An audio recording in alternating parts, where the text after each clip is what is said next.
our second guest speaker, Dr. Jovan Mora. He is BA, MS, MD, PhD from Gujarat Ayurveda University. He has published 2 books, and the most remarkable achievement is he will be the first one to hold a patent from Gujarat Ayurveda University. May I please request, sir, to deliver your lecture on Ayurveda today.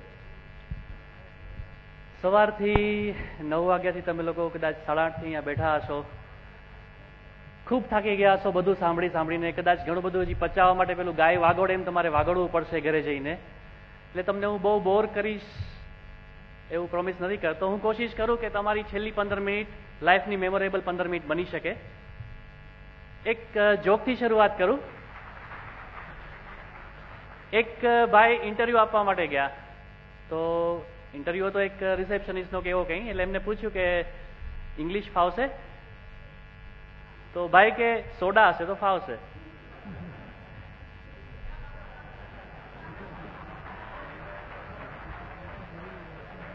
મારું audience મારો આ joke સમજી ગયો, એનો મતલબ એમ કે અહીંયા બેઠેલા મોટાભાગના લોકો ગુજરાતી સમજે છે, એટલે હવે હું ગુજરાતીમાં જ વાત કરું છું. Next please. મારી ઘણી બધી ઓળખાણો છે. અત્યારે હું એક જ ઓળખાણ આપું છું કે હું ઇન્ટરનેશનલ કોલેજ ઓફ આયુર્વેદ સાથે જોડાયેલો છું જામનગરમાં, અને મારી પાસે લગભગ 20 દેશના 30થી વધારે સ્ટુડન્ટ્સ ભણે છે. બાકીની વાતો હું આગળ કરતો રહું છું. પણ એ બધી વાતો પહેલા આજે મને કહેતા ગર્વ થાય છે, ગૌરવ થાય છે રાજકોટના આ ઓર્ગેનાઇઝર્સ માટે કે આયુર્વેદના ફિલ્ડમાં આ પ્રકારનું પ્રેક્ટિશનર્સ દ્વારા આયોજિત સૌથી પહેલું આ એક ફંક્શન હશે. આપણે બધા એમની તાળીઓથી થેન્ક્સ કહેવું જોઈએ. આજે હું એવા કેટલાય મારા મિત્રોને મળ્યો કે જે લોકો મને 1995માં મળેલા હતા. તમારામાંના પણ મારા જેવા જ બધાના લોકોના એક્સપિરિયન્સ હશે કે આપણે 15-20 વર્ષ પછી એકબીજાને મળતા હશું. આવું સરસ પ્લેટફોર્મ આપવા માટે ડોક્ટર ધીરેન્દ્રભાઈ જોશી અને એમની ટીમને તહે દિલથી શુક્રિયા કહું છું. થેન્ક્સ. Next please. આપણું માઇન્ડસેટ કેવું છે? હમણાં થોડી જ વાર પહેલા $1ની ખાલી નોટ આવીને તો બધા ખુશ થઈ ગયા. બિફોર એન્ડ આફ્ટર આવી જ કંઈક વાત આયુર્વેદની મારે કરવાની છે. Next slide please. આ એક પાઘડીવાળા ભાઈ છે, કોઈ ઓળખો છો? આ મોહનદાસભાઈ છે, પોરબંદરમાં રહેતા હતા.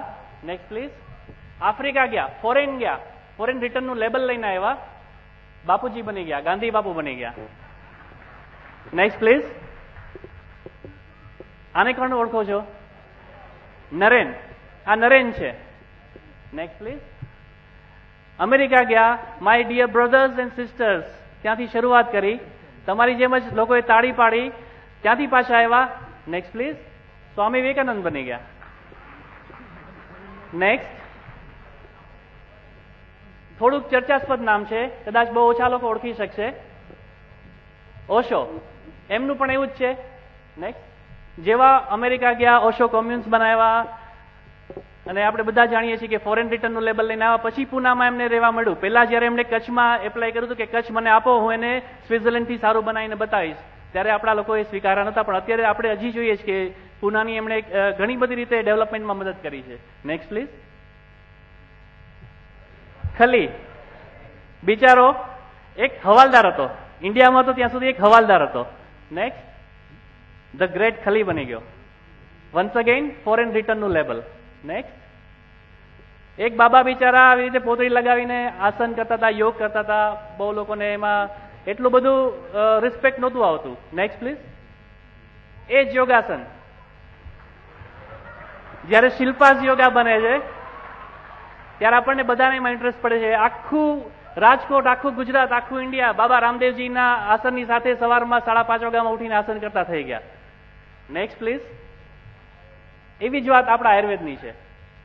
જ્યારથી આયુર્વેદ ફોરેનમાં પોપ્યુલર થવા લાગ્યું છે, ફોરેનથી આપણને સમાચાર મળવા માંડ્યા કે લીમડો પેટર્ન થઈ ગયો, કર્ક્યુમિન પેટર્ન થઈ ગયું, હળદર પેટર્ન થવામાં છે. આપણો બધાનો ઓચિંતો રસ જાગ્યો. આપણો એટલે આપણી અહીંની વાત નથી કરતો, આખા ઇન્ડિયાના, આપણા દેશની, આપણા માનસિકતાની વાત કરું છું કે ફોરેન રિટર્નનું લેબલ આપણને બધાને બહુ ગમે. Next please. એટલે હું હવે કોશિશ કરું છું. નેક્સ્ટ. એ હાલત આયુર્વેદની છે. આયુર્વેદ આ બની ગયું છે હવે. નેક્સ્ટ. જ્યારે પણ આપણે આયુર્વેદની વાત કરીએ, ગ્લોબલ આયુર્વેદની વાત કરીએ, ત્યારે એક હાથીની પંચતંત્રની સ્ટોરી જેવી વાત છે કે જે આંધળા માણસે સૂંઢને અડી છે એના માટે હાથી એટલે સૂંઢ. જે માણસ પૂંછને ઓળખે છે એના માટે પૂંછ એટલે હાથી. એવી રીતે આયુર્વેદમાંથી જે લોકો ઓનલાઈન બિઝનેસને ઓળખે છે એના માટે આયુર્વેદ એ છે. જે લોકો શિરોધારા, મારા વાઈફ પાસે અમુક લોકો યુએસ થી આવે છે તો એ લોકો શિરોધારા એટલે એને એમ છે કે આખું આયુર્વેદ આવી ગયું. ખાલી શિરોધારાના ટપકા પડે છે એટલે આખું આયુર્વેદ. પછી એને સમજાવવું પડે કે ભાઈ એ તો અમારા કદાચ હજારો અમારી પાસે જે મૌલિક સિદ્ધાંતો છે એમાંનો એક સિદ્ધાંત છે ખાલી. Next please. અહીંયા હું અત્યારે કન્સન્ટ્રેટ કરું છું, જે મારી પાસે ટાઈમ બચે છે એમાં રિસર્ચ ઇન આયુર્વેદ. મારી પાસે કેટલો ટાઈમ છે હવે?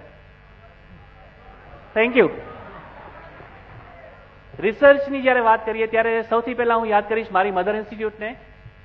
અત્યાર સુધીમાં જે અવેલેબલ લેટેસ્ટ ડેટા છે એ પ્રમાણે લગભગ 1300 જેટલા એમડીના રિસર્ચ અને 115 જેટલા પીએચડી રિસર્ચ ઓલરેડી પબ્લિશ થઈ ચૂક્યા છે. ઘણા બધા research project department of AYUSH, ministry of health ઇન્ડિયાના અત્યારે ચાલુ છે. અને લગભગ right from the literary research to the છેલ્લું clinical research, phase 4 clinical research સુધીના ઘણા બધા રિસર્ચના ઘણા બધા ડેટા અવેલેબલ છે. એની વધારે વાત નથી કરતો કારણ કે ડેટાબેઝ એનો અવેલેબલ છે સીડીના ફોર્મમાં. 80 રૂપીઝમાં એ સીડી આપમાંથી કોઈને ઇન્ટરેસ્ટ હોય તો એ આપણી ઇન્સ્ટિટ્યૂટમાંથી મળી શકે છે. એમાંથી તમે વધારે વસ્તુઓ જોઈ શકશો. Next please.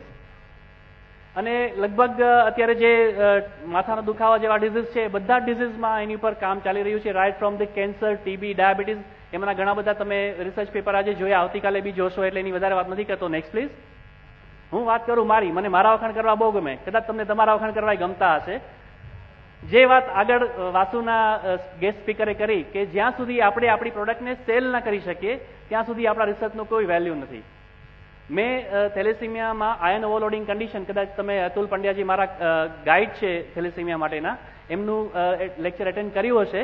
A iron overloading condition in thalassemia પર મેં મારું પીએચડી રિસર્ચ કરેલું છે અને આપ સૌને ગૌરવ થશે એ વાત